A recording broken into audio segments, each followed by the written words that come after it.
Hey, welcome to this week's sermon preview. Looking forward to seeing you all Sunday. Sermon on the Mount series. That's right. Upside Down Kingdom. That's right. So, Nick, tell us a little bit about where we're going this week. Yes. So we are in our fourth week. I think I'm going to lose track of these weeks, but we're in our fourth week, Matthew chapter 5, verses 17 through 20. And so we're moving from our first section on our little bookmark from kingdom living to corrected living. Yep. Okay. And as we think about this corrected living, this whole section is about Jesus' approach to the law and how the Israelites, they thought it was this way. They thought to follow the law, they need to do this. But Jesus is kind of flipping that upside down and giving them a new understanding or a corrected understanding in how to do that. So as we're thinking about this, Lance, I have a question for you. Are you generally a rule breaker or a rule follower? I would say I'm more of a rule follower. I mean, Okay. I've broken a few rules in my day. Okay, the truth comes out. But out. I'd say I try to follow the rules as much as I can. Sure, yeah. I'd put myself in the same category, very much a rule follower.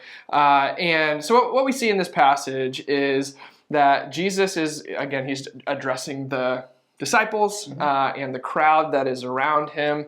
And we see that, he says, He has not come to abolish the law and the prophets, but he's come to fulfill them. So he's saying, hey, for you rule followers out there, like, I'm not here to get rid of everything. In fact, I'm here to fulfill everything, which would have been kind of a crazy idea to the listeners there. And be like, wait a second, what does this mean? And again, it's kind of this a pointing or a directional thing of like, hey, Jesus is the Messiah. He is the anointed one. He's saying he's the one that's here to fulfill all of these scriptures over, hundreds of years pieced together to point towards him. And so really what that also tells us is that all of Scripture, all of the Old Testament points to Jesus, right? Yeah. And so what's really cool about that is we see that the Scriptures, they point to him, but that also tells us that Scripture is trustworthy, right? We can trust what's there. We know that whether it's the Old Testament or the New Testament, that there's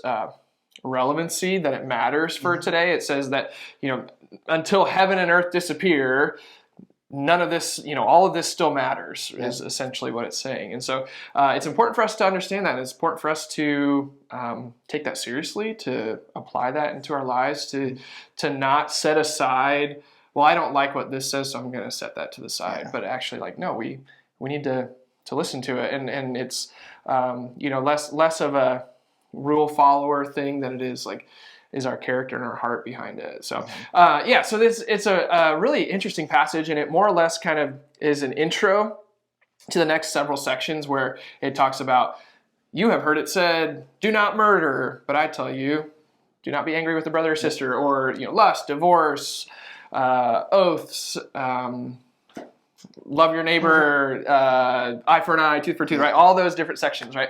I probably forgot one in there, but it's kind of an intro into that. And so it's going to be a really great way to kind of set a foundation for the rest of the conversations that we have surrounding the law and how the Israelites thought they should be following it. And Jesus says, but actually, this is a little bit more important. The way that we live this way is more important. So it's a different understanding of how to follow what God's law is. Yeah. So I'm excited for Sunday. Absolutely. Okay. I think Lance is excited as always. He even grew a couple inches because he's so excited for Sunday, right? Yeah. I mean, excitement actually makes you grow. Yeah. Is what I heard. So anyway, all right. We'll see you then. Take care. In his upside